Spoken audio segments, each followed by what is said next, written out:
All right, Ji, let's start off with bad debts and provision for doubtful debts. What is bad debt? A debt that is not recovered after all the efforts have been made for its collection, usually as a result of insolvency or bankruptcy of a receivable. यानी आपने सारे efforts कर लिए but आपका जो receivable है वो आपको पैसे नहीं दे पा रहा, ठीक है?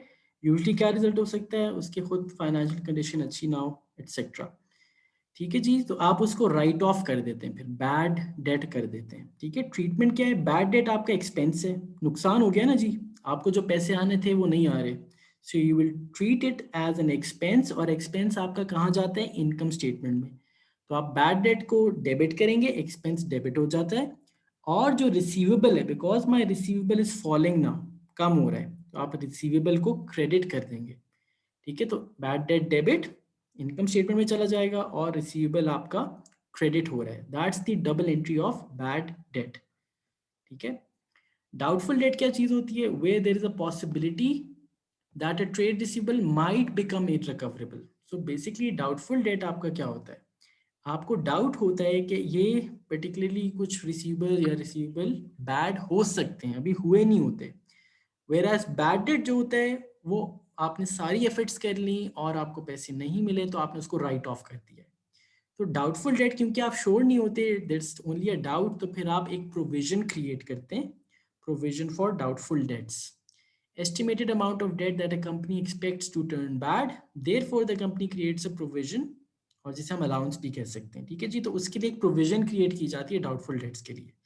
अब provision of for doubtful dates is charged on the basis of ageing schedule, यानी फॉर एग्जांपल जितना पुराना आपका रिसीवर होता जाएगा उतना कम चांस है कि वो आप उससे रिकवर कर लें, राइट। अगर फॉर एग्जांपल मेरा रिसीवेबल है और 1 मंथ की एग्रीमेंट हुई थी बट 2 मंथ्स हो गए, 3 मंथ्स हो गए, 6 मंथ्स हो गए, से जितना पुराना एज होता जाएगा आपका डेट या डेटर, उतने कम चांसेस होंगे आपके रिसीव करने के, ठीक है। That will create a doubt in your mind. Financial condition, if I can see अगर मेरा रिसीवेबल इसकी फाइनेंशियली कंडीशन सही नहीं है तो ही might not be giving me the debt back या लोन बैक, ठीक है जी। वहां पे मुझे लग रहा होगा now I have to create a provision for doubtful debts. Industry average आप देख लें, अच्छा जी ऑन एवरेज 3% बैड हो जाते हैं हर साल, तो let me create a provision for 3% then. And previous trend of bad debt, आप अपने पिछले साल देख लें कि यार अच्छा पिछले 2-3 सालों में ऑन एवरेज 5% बैड हो रहे थे, तो let's create a provision to charge doubtful debts, ठीक है। टाइप्स कैसी होती हैं जी, दो टाइप्स की प्रोविजंस होती हैं, एक स्पेसिफिक प्रोविजन, यानी I know in this case कि कौन सा पर्टिकुलर रिसीवेबल बैड हो सकता है, ठीक है जी। स्पेसिफिक इसलिए इसको कहते हैं, इफ आई हैव 10 रिसीवेबल्स और मुझे ये पता हुआ रिसीवेबल नंबर 4 बैड हो सकता है, that specific provision. General provision क्या होगी, आई डोंट नो कि कौन सा रिसीवेबल बैड हो सकता है, बट एक नॉर्मल परसेंटेज में चार्ज कर दूंगा 3%, 4%, कि यार इतने हो ही सकते हैं, ठीक है जी, इतनी अमाउंट मैं शायद ना ही रिकवर करूं, तो जनरल प्रोविजन उसको कहते हैं, ठीक है। सो ये दो टाइप्स की प्रोविजंस होती हैं। सबसे पहले आपने बैड डेट रिकॉर्ड करना होता है। अगर आपको तीनों चीज़ें गिवन है तो सबसे पहले आप बैड डेट रिकॉर्ड करेंगे, वाई, बिकॉज ये वो चीज़ है जो ऑलरेडी हो चुकी है, आपने सारे एफर्ट्स कर लिए बट आप नहीं रिसीव कर सके अमाउंट, सो आप बैड डेट को रिकॉर्ड करेंगे, यानी एक्सपेंस को रिकॉर्ड कर देंगे, बैड डेट को आप डेबिट कर देंगे, रिसीवेबल को आप क्रेडिट कर देंगे, ठीक है। और उसके बाद जो रिमेनिंग रिसीवेबल्स रहते हैं उस पे फिर प्रोविजन चार्ज करेंगे। उसमें भी सबसे पहले स्पेसिफिक प्रोविजन, यानी mister A will turn bad, might turn bad, पहले आप उसको माइनस करें और फिर उसके बाद जितने भी रिसीवेबल्स रिमेनिंग है उस पे आप जनरल प्रोविजन चार्ज कर दें, 2%, 3%, जितना भी है, ठीक है। So that's the order of entries. First of all bad debt अगर ऑलरेडी माइनस नहीं हुए हुए तो पहले रिकॉर्ड करें उसको, फिर आप प्रोविजंस अपनी चार्ज करते हैं, ठीक है। अब बैड डेट तो सिंपल है, बैड डेट डेबिट और आपका रिसीवेबल का अकाउंट क्रेडिट, ठीक है। अब प्रोविजन के केस में क्या होता है, प्रोविजन में आपको स्टेप्स याद रखने हैं। जब आप क्रिएट करते हैं प्रोविजन तो there is no balance brought down, है ना भी, क्रिएट का मतलब है पहली बार चार्ज करें प्रोविजन, ब्रॉट डाउन तो है नहीं, तो जितना भी आप कैलकुलेट करेंगे वो सारे का सारा एक्सपेंस होगा। Remember increase in expense, increase in provision for doubtful dates is your expense and vice versa. तो अगर आप जीरो से इंक्रीज कर रहे हैं, लेट से मैंने कैलकुलेट की तो 500 आ गया and this is my first year of charging, तो मैं पूरा पूरा 500 इनकम स्टेटमेंट में डाल दूंगा एक्सपेंस में, and I right increase in provision for doubtful dates. और यही क्योंकि मेरा जो मैंने कैलकुलेट किया that is my carried down, तो ये मेरा बैलेंस शीट पे चला जाएगा। ये वाली जो अमाउंट है ना इनकम स्टेटमेंट में चली जाएगी एज एक्सपेंस। प्रोविजन का अकाउंट क्रेडिट होगा, इनकम स्टेटमेंट डेबिट होगी। Income statement is always debited with your expense. और जो मेरा कैरेट डाउन जितना कैलकुलेट किया था वो भी 500 ही था, ठीक है जी। तो ये बैलेंस कहाँ चले जाते हैं, उस साल की इनकम बैलेंस शीट में जाएगा, स्टेटमेंट ऑफ फाइनेंशियल पोजीशन में ट्रेड रिसीवेबल के बैलेंस में से ये चीज माइनस हो रही होगी ऑलवेज, ठीक है जी। अच्छा, अब ये एंट्री थी रिकॉर्ड करने की। सही है, फर्स्ट टाइम जब भी आप रिकॉर्ड करेंगे that will always be an increase, right, zero से इंक्रीज हो रहा होता है। इंक्रीज हमेशा प्रोविजन में एक्सपेंस होता है, इनकम स्टेटमेंट डेबिट, प्रोविजन का अकाउंट क्रेडिट, राइट। अब लेट्स से नेक्स्ट ईयर आ गया, I already have a balance. अब देखो आपको एग्जांपल से समझा देते हैं, मेरा balance brought down let's say 500 है। तो फर्स्ट स्टेप तो यही होगा कि अच्छा इसका जब भी क्वेश्चन है आप अकाउंट बना लें, ठीक है जी, ताकि क्लियर हो जाए। फर्स्ट स्टेप हमारा क्या होगा, हमने ब्रॉट डाउन लिखना है, अगर है नहीं है तो फिर इनकम स्टेटमेंट वाली अमाउंट लिख देंगे यहाँ पे, ठीक है। ब्रॉट डाउन लिखना है आपने 500। फिर लेट से नंबर 2 पे आपने ये लिखना है कैरी डाउन कितना है।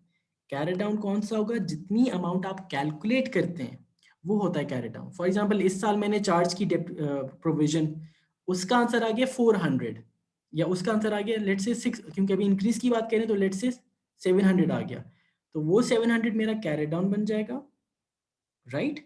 यानी ये 700 बैलेंस शीट में रिसीवेबल के अकाउंट से माइनस हो रहा होगा, रिसीवेबल्स के बैलेंस में से।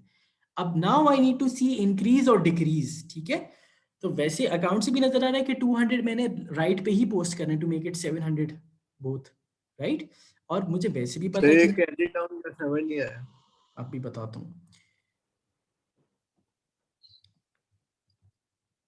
कैरी डाउन बेसिकली जितनी आप चार्ज करते हैं ना, क्या आपको जब वो नोट देता है कि यार इतनी चार्ज करो 2% ऑफ रिसीवेबल्स, जो भी आप चार्ज करेंगे कैलकुलेटर पे जो आंसर आएगा that will be your balance carry down. यानी उस साल आपने वो अमाउंट, इसीलिए देखो ये मैंने 1 2 3 स्टेप्स लिखे हुए काशी। 1 पे आप अपना ब्रॉड डाउन लिखो जो भी ऑलरेडी गिवन है, ठीक है। 2 पे आप ये चीज लिखो कि आपका बैलेंस कैरी डाउन कितना है। ये कौन सी चीज है, जो भी आप कैलकुलेट करते हैं। लेट्स से जी मैंने जब कैलकुलेट किया तो मेरा आंसर 700 आ रहा है, क्योंकि देखो इनकम स्टेटमेंट में तो मैंने इंक्रीज और डिक्रीज लेके जाना है। तो ये 700 जो मैंने कैलकुलेट किया था वो मेरा प्रॉपर इधर आ गया carry down. Now we can easily see mathematically भी, अकाउंट वाइज भी, और सेंस वाइज भी, क्या इंक्रीज हो रहा है प्रोविजन, यानी I am expecting more people to turn bad. तो ये एक बुरी बात है, एक्सपेंस है। एक्सपेंस के केस में इनकम स्टेटमेंट डेबिट होगी, प्रोविजन का अकाउंट क्रेडिट होगा। तो ये जो 200 का फिगर है ये इनकम स्टेटमेंट में एक्सपेंस में चला जाएगा, और ये जो कैलकुलेट आपने की थी जितनी 700, ये मेरी स्टेटमेंट ऑफ फाइनेंशियल पोजीशन में रिसीवेबल के बैलेंस में से माइनस हो रहा होगा। Does that make sense Ubaid, Kashi, अब समझ आइए। Yes sir, yes sir. All right, अब देखो अब बहुत काम आसान है। तो अगर आपको वो पूछे ना कि डबल एंट्री क्या है इसकी, तो डबल एंट्री आपने हमेशा इनकम स्टेटमेंट वाली बतानी होती है। इस केस में हमने क्या किया, प्रोविजन के अकाउंट को क्रेडिट किया, इनकम स्टेटमेंट मेरी डेबिट हो रही थी। इनकम स्टेटमेंट मेरी डेबिट हो रही है, प्रोविजन के अकाउंट को क्रेडिट करना है। 200 मतलब वो तो मैंने अभी एग्जाम्पल दिया ना, 200 इधर आ जाएगा, 200 इधर आ जाएगा, ठीक है। ये है आपका एक्सपेंस जब इंक्रीज होगा प्रोविजन में। Let's talk about decrease now. तो बैलेंस ब्रॉट डाउन सबसे पहला स्टेप है, बैलेंस ब्रॉट डाउन लिखें आप। लेट्स से वही, लेट्स से उसी से आगे चलते हैं। चलो 700 मेरा इस साल का आ गया बैलेंस ब्रॉट डाउन, ठीक है। पहला तो काम ये है, आपने ब्रॉट डाउन लिख दिया। फिर दूसरा स्टेप में हमेशा आपने वो लिखना है जो आप कैलकुलेट करेंगे। लेट्स से इस साल मैंने कैलकुलेट किया वो आ गई 400, तो ये 400 मेरा कैरी डाउन बनेगा, क्योंकि इनकम स्टेटमेंट में मैंने इंक्रीज या डिक्रीज लेके जाना होता है, ठीक है।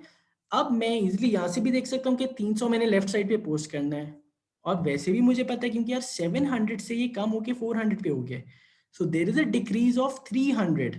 इसका मतलब क्या होगा, decrease in provision is always your income, ठीक है जी। Decrease in provision is always your income, इसका मतलब है income statement is always credited with income, तो इनकम स्टेटमेंट क्रेडिट होगी, और प्रोविजन का अकाउंट मेरा डेबिट होगा विद द डिक्रीज। तो मैं जब ग्रॉस प्रॉफिट के बाद में लिखूंगा ना ऐड अदर इनकम्स, उसमें मैं लिखूंगा decrease in provision for doubtful dates 300। और ये जो कैरी डाउन है ये तो रिगार्डलेस हर साल आपका जाएगा बैलेंस शीट में, और ये चीज हमेशा माइनस होगी आपकी रिसीवेबल्स के बैलेंस में से, ठीक है। काशी, उबैद, ये समझ आई। डिक्रीज स्टेप्स को याद रख लें। पहला स्टेप है जी, अगर ब्रॉड डाउन गिवन है तो ब्रॉड डाउन लिखें, फिर जो भी कैलकुलेट करेंगे वो आपकी बैलेंस कैरी डाउन हो जाएगा, and the last thing is to see increase और decrease. Make sense? Any problem in this one? तो इसकी डबल एंट्री फिर क्या हो रही होगी? इसकी डबल हो रही होगी कि हमेशा डबल एंट्री हमने इनकम स्टेटमेंट के परस्पेक्टिव से देनी है, प्रोविजन का अकाउंट डेबिट और इनकम स्टेटमेंट क्रेडिट। इस केस में जो हमने एग्जांपल की थी उसमें 300 और 300। Make sense? ये समझ में आई काशी उबैद? Yes. ठीक है, तो Yes. प्रोविजन और डाउटफुल डेट्स के केस में आपने इंक्रीज और डिक्रीज को इनकम स्टेटमेंट में लेके जाना होता है। इंक्रीज है तो एक्सपेंस है, income statement debit, provision credit. Decrease है तो इनकम है, इनकम स्टेटमेंट क्रेडिट और प्रोविजन का अकाउंट डेबिट। ठीक है, अब why do we make provision? क्योंकि देखो बैड तो हुआ नहीं होता, we are only expecting them. तो दो कॉन्सेप्ट्स हैं, एक तो कहते हैं प्रूडेंस कॉन्सेप्ट कि वो कहता है यार अपने एसेट्स इनकम्स को ओवरस्टेट ना किया करो। तो if I don't record this provision तो basically I am overstating my assets, तो मैं उस एंटिसिपेटेड लॉस को ऑलरेडी रिकॉर्ड करना चाहता हूँ। ठीक है जी, कॉन्सेप्ट एक अलग चैप्टर है जो कि हम एंड पे करेंगे, but for now prudence concept क्या कहते हैं? एसेट्स और इनकम्स को ओवरस्टेट ना करें आप। ठीक है जी, देयरफॉर आप रिकॉर्ड कर लेते हैं। दूसरा है matching concept, as some amount will not be received therefore a provision is made to match against the irrecoverable debt. क्योंकि कोई अमाउंट कुछ अमाउंट नहीं रिसीव होनी होती तो मैं ये रिकॉर्ड करके उसके साथ मैच कर देता हूँ। ठीक है, this is what matching concept states. ये दो कॉन्सेप्ट्स हैं। Then the last concept is bad debt recovered. For instance जी आपने बैड डेट रिकवर कर लिया, नहीं जिसको मैंने बैड कर दिया था, सरप्राइज मिला मुझे और उसने मुझे पैसे दे दिए, let's say sometimes a business receives a pleasant surprise when it recovers the debts which were previously written off as bad। अब जब बैड डेट आपने किया था तो बैड डेट को डेबिट किया था और रिसीवेबल को क्रेडिट किया था।